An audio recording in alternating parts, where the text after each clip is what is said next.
Welcome to the Deep Dive.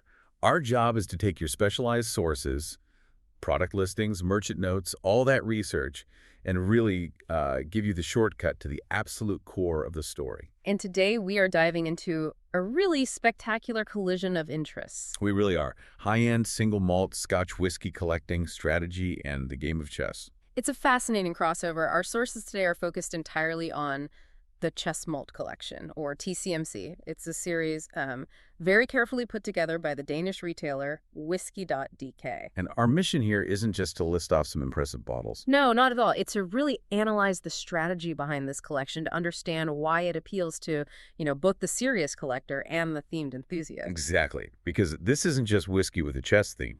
The whiskey is the chess set. It is. We're talking about 32 exclusive bottles, and each one represents a specific piece on the board. And they're distributed, equally between the classic black and white colors. A very, very bold concept from a structural point of view. Flawless, really. The breakdown is a perfect mirror of the game. You've got 2 kings, 2 queens, 4 bishops. Or Loubaire, as the notes call them. Right. Then 4 knights, or Springer, 4 rooks, Torn, and, of course, the 16 pawns. The bunder. And that structure immediately establishes a kind of narrative hierarchy, which, it has to influence how people perceive the value. That brings up a question for me right away. Yeah. A lot of high-end collections can lean into gimmicks. Yeah. So what stops this from just being a beautifully packaged theme? That's the pivotal question. What makes this appeal to the absolute connoisseur, the person who only cares about what's in the bottle? And the answer is in the technical specifications. The sources are so clear on this. They're non-negotiable for the TCMC. They built this whole collection on 3 core pillars of authenticity. Okay. And if you violate one, you violate the trust of that serious collector. Let's lay out those 3 pillars because they really define the quality of the actual liquid here. The first pillar is that every single bottle is a single cask. Okay, one specific barrel. 1 barrel and 1 barrel alone. It's never blended with other casks, not even from the same batch or distillery. The second you choose a single cask, you've guaranteed rarity. Right, because the yield is naturally limited. If you get 300 bottles from a cask, once they're gone. That's it. That specific flavor profile, that exact moment in time, is gone forever. So what's the second pillar? The second is full cask strength. So no dilution. Exactly. The whiskeys are not watered down to that, standard 40 or 43%. They're bottled at whatever high proof the liquid was when it left the barrel. Which is often much higher. 55, 60% sometimes. It is. And that delivers the purest, most intense flavor. You, the drinker, get to control the dilution if you want any at all. So you've got intensity and purity guaranteed. And the third pillar? The third pillar ensures a visual and flavor authenticity. All TCMC whiskeys are unchill filtered and natural color. Okay, break that down. So no chill filtration is used, which would remove fatty acids that can make the whiskey a bit cloudy with ice. And critically, no E150A caramel coloring is added just to make it look a certain way. So when you look at that deep, warm amber of a bottle from this collection, you're seeing the real natural effect of the wood. Precisely. That color is a map of the liquid's history. And together, these 3 pillars, single cask, cask strength, natural color, they just elevate the whole thing far above a simple theme. It's a technical mandate for credibility. And that mandate, it lets us view the collection not just as a game, but as a kind of journey across Scotland, right? Yeah, absolutely. This isn't just one distillery. The sources reveal a stunning commitment to breadth, showcasing distillers both old and new, with ages from, the late teens up to nearly 3 decades. So if we're looking at the strategic placements on this board, what stands out? I saw the ages are seriously impressive, especially from the Highland region. The Highland examples really anchor the collection with age and, intense scarcity. Take the Tamdhu, 29 years old. 29 years. It was bottled in March 2024, one of the oldest whiskeys in the whole set. And this is a perfect example of a decision based purely on volume. Tell us more about the yield on that one. The Tamdhu was matured in a refill hogshead, so a slightly smaller cask, and the final yield was only 149 bottles. Wow, wait, 149 bottles? That's it. It's an incredibly low number. It just reinforces that single cask exclusivity to the extreme. And Tamdhu, founded way back in 1897, is known for this older, more subtle style.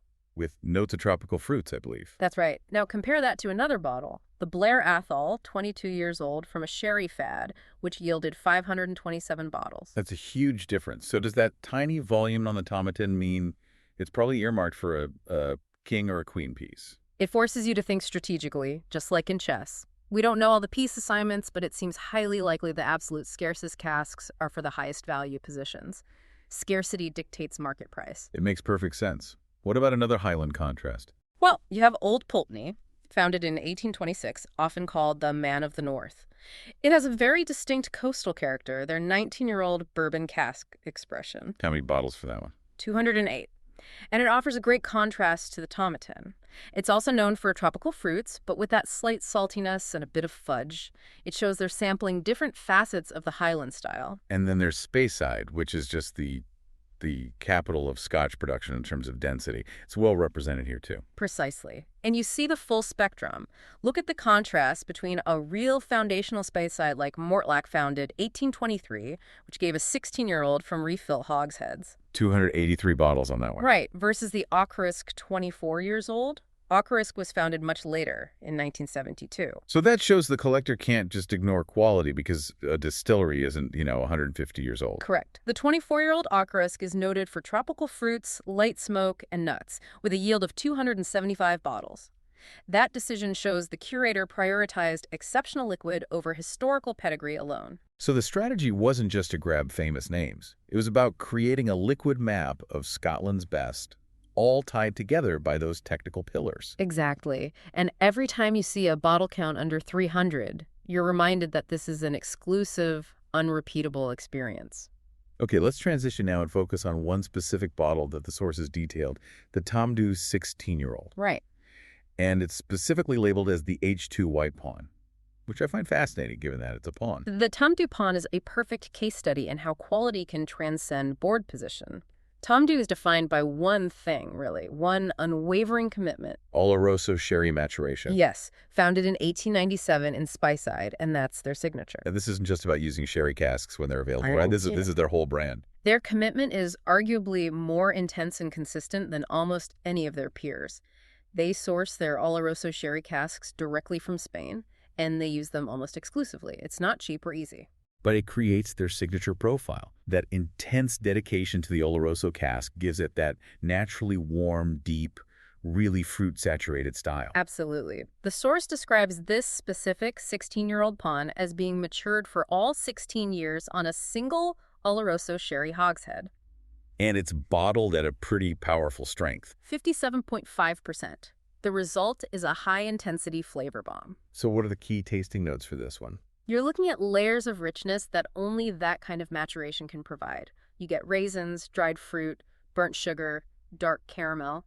But it's all balanced by that elegant Speyside fruit profile and a little bit of spice. It really sounds like a pure expression of a classic style.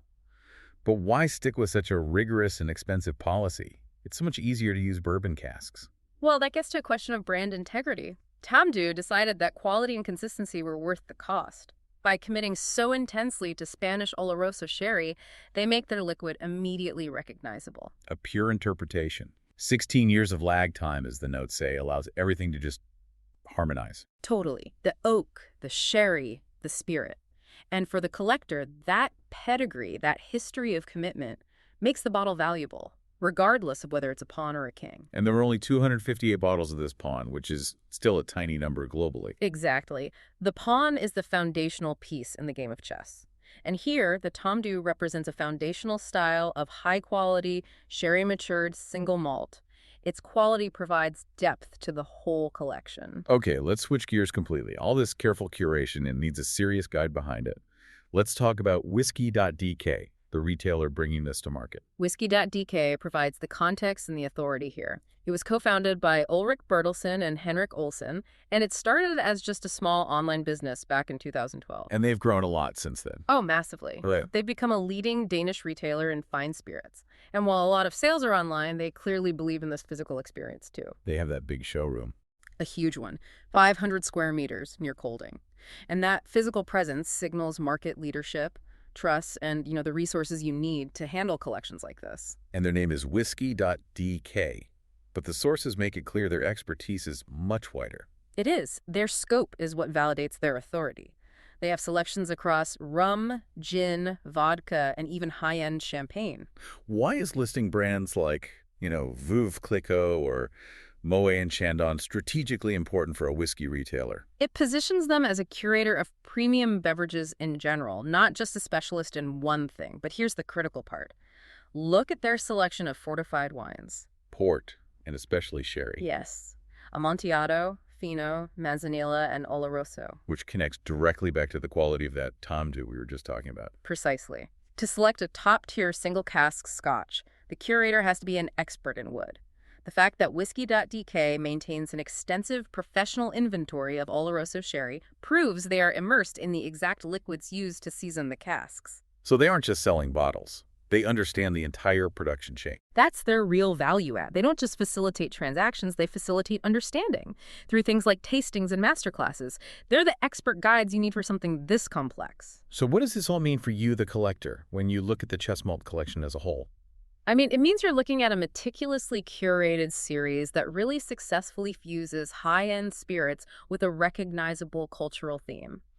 The appeal is rooted in that guaranteed technical quality. Single cask, cask strength, natural color. And the built-in unrepeatable rarity that's confirmed by those extremely low bottle counts. And the narrative element, the pieces on the board, that adds another layer of intrigue, turning it from just a liquid investment into a collectible story. Right. The true value lies in that story, the history, and the strategic choice of which distillery represents which piece. Each bottle is a singular, captured slice of Scottish history. And this is where it gets really interesting. And here's a final provocative thought for you to chew on. If you view the Chess Malt Collection as a strategy game played out over 100 years, does the pawn like that 16-year Tamdhu, matured on a demanding Oloroso cask hold, more intrinsic foundational value in the final endgame than a higher-priced piece aged less uniquely, just because of the character it represents? It's a great question. It raises a really important question about the weight of a powerful history versus the shifting weight of the market.